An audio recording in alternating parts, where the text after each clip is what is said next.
not less. And it's not rocket science. These are folks who run the businesses all across the country, and they're concerned about taxes and cost structures. They're concerned about healthcare costs. They're concerned about workforce training and development. And thank you for spending this week focused on our education system in the country.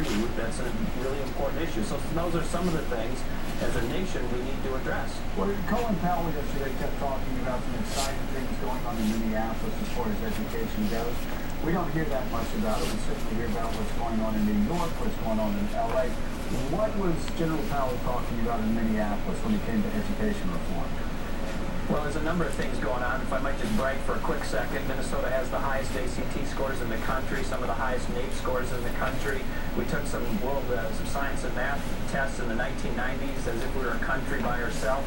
Came in 18th or 19th or something like that. Now we've moved up to top 10 in the world. We took that same test just a year and a half ago.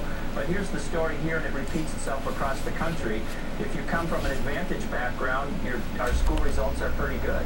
If you come from an area of concentrated socioeconomic disadvantage, the results are pretty bad. And so we know the number one determining factor of how a child's going to do in school is their family situation. But the most important school-related factor in how they're going to do in school is this: the quality and effectiveness and preparedness of their teachers. And I applaud the work that everybody's doing around the country to try to focus on that issue. Mayor Bloomberg, Artie Duncan, and President Obama even on these issues have done some good things. Minnesota, we are the first state in the nation, statewide, to offer performance pay for teachers. Oh, that's great. I want to ask you about the direction of the Republican Party. For example, last night on the last word with Lawrence O'Donnell, 10 o'clock Eastern Time. No. Oh. Charlie Crist was talking about, and he used this phrase, reasonable Republicans. Do you think that some or all of the Tea Party candidates are reasonable Republicans? And I guess specifically I asked about Christine O'Donnell. Is she a reasonable candidate?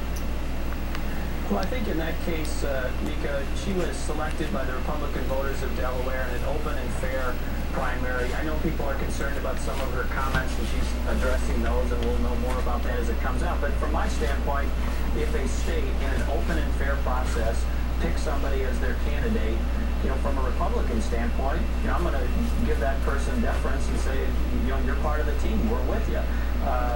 There's going to be circumstances where things come up with her or other people that they're going to have to address as she's trying to do.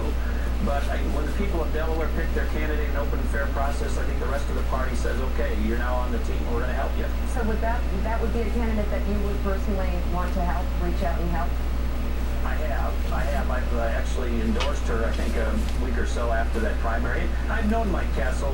He's a honorable and good person. He's somebody that I have a lot of respect for. But it was a fair fight in an open primary, and he lost. All right. Hey, Governor Boydie, thank you so much. Of course, our thoughts and prayers with the people of Minnesota who were affected by the flooding up there. We thank you for, we wish you had been here on set, but we certainly understand you need to stay up there and tend to the matters of Minnesota. But we hope to see you on set very soon. Thank you, guys. Thanks for having me on. Thank you. All right. Bob Woodward, next on Morning Joe. His new book is out, Obama's Wars. We'll talk about it.